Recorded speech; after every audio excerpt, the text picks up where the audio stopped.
বন্ধুরা, বেগুন গাছ গ্রাফটিং করার জন্য প্রথমে আমাদেরকে এরকম একটা কাঁটা বেগুনের গাছ দরকার হয়। এই গাছটা খুব সহজে আপনি রাস্তার ধারে বন জঙ্গলে পেয়ে যাবেন। গ্রাফটিং করার আগে এর ডগা আর পাতাগুলাকে ছেটে নিতে হবে। একটা কিংবা দুটো ডাল রাখতে হবে। একটা ছুরি বা ব্লেড দিয়ে কাঁটাগুলাকে পরিষ্কার করে নিতে হবে।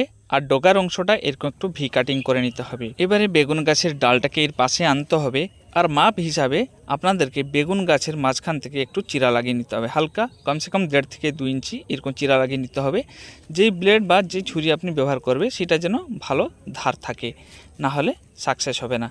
এবারে বেগুন গাছের ডালের ভিতরে কাঁটা বেগুন গাছের ডালটা ভর্তি করার পরে একটা গ্রাফটিং টেপ দিয়ে বেঁধে নিতে হবে। যদি গ্রাফটিং টেপ না থাকে তাহলে নরম পলিথিনকে আপনি সরু সরু করে কেটে এটাকে বেঁধে নিতে হবে। যত জায়গা কাটা থাকবে পুরোটা কভার করে বাঁধতে হবে। দেখবেন 3 থেকে 4 সপ্তাহের ভিতরে আমাদের গ্রাফটিং সাকসেস হয়ে যাবে। এই গাছটা দেখুন, এখন এটা পুরো সাকসেস হয়ে গেছে। এটাকে কেটে যে কোনো জায়গায় রাখা যেতে পারে। এটা গ্রাফটিং করলে অনেকদিন পর্যন্ত গাছ বেঁচে থাকে আর খুব ভালো ফল ধরে।